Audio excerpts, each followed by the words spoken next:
Let's discuss this further now. We're joined by water expert and executive director at WaterCAN, Dr. Ferrial Adam. Dr. Adam, good evening to you and thank you so much for your time. They're calling it water throttling. What's that really?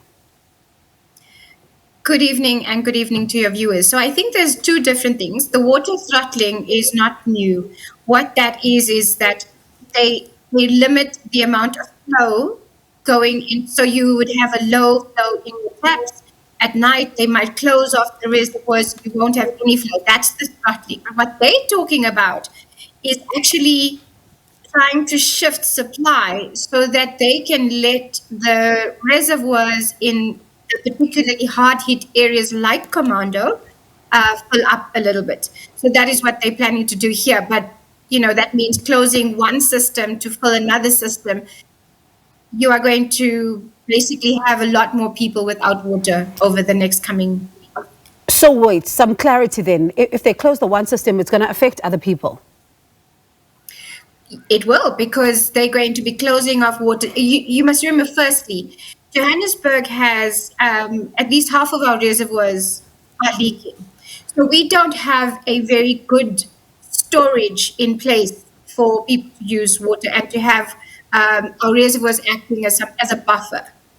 So what will happen is that they will fill some areas, but then close them and try to divert water to other areas. I don't know how they're going to do this, but this is what they said they're going to do. And they're going to try and make sure that the flow in the Commando system increases. So two things. One is Hersteel 1 doesn't have any water. It's on bypass because it has a very big crack. Hersteel 2 can only be filled until 1.2 meters. So it only has 40% capacity. So even if they do this kind of shifting, it's not a long-term solution. It's going to have to be continuing shifting this water between systems. And it sounds like, in part, possibly, what they may have been doing before, because the residents, for example, of Westbury, it's not the first time we see them go to the streets. It's not the first time we see them complaining about water. They often complain about water, and they've been saying that this has been going on for years. So certainly, if they're now going to put temporary measures in place, it doesn't make sense, because you need a permanent solution here. That is correct. I mean, I think the reality is that our systems are so fragile at the moment. There is no quick fix, especially with this system, right? And we look, if Joburg Water gets the money that they say they need, like the 800 million injection that they say they're going to have into the Commando system, if they have it in money terms, not in just commitment terms, then you can see things will happen. So Hersteel 2 is one of the reservoirs that's been identified that needs to be repairs needs to start like probably at the end of this month. But they need to make sure money place to pay the contractors to make this happen.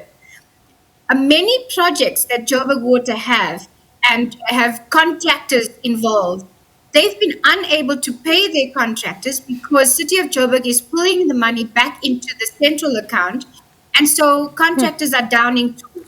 What that means is that instead of an issue being fixed in a year, it's now taking 2, maybe 3. So given the systems that you say are under pressure, and the officials, when they meet with the different residents, because it's not only those areas that we saw earlier on, but also other areas, for example, you're thinking Ebony Park, etc. But officials are saying that there is no need to panic because day zero is not on the cards. Is that true? So if they're looking at day zero in the same way that we looked at a day zero in Cape Town, then yes, that's true. There is no day zero in terms of shortage of water. But if you look at a day zero in the fact that you have no water in your taps for days, for weeks, and the Water Act and the Water Services Act says that people should not go without water for longer than 7 days. And they don't say 7 consecutive or 7 days in a month. They say 7 days. Yeah. Right? So many people have surpassed that amount already. So that. Sorry. Yeah. Quick one, pardon me, before I let you go then. The Deputy President, right, is saying that government must act. to resolve water service delivery failures and hold municipalities accountable for mismanagement and neglect. But over the years, we've seen so many problems. And one would say, why is this still a conversation and we're not seeing movement on this? We're not seeing movement because there's no accountability. No one's held accountable. So unless people start losing their jobs, and that was the question today at the meeting, is that if the mayor makes these promises of the 15 trucks and the 7 days that will have water flowing in their taps, if he does not manage to meet those commitments, will he leave his position?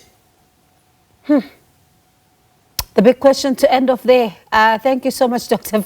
Adam, for your time. And let's see if indeed, these promises aren't being met. What happens on the other side of this? We need to stay on this one. Thank you so much for talking to us.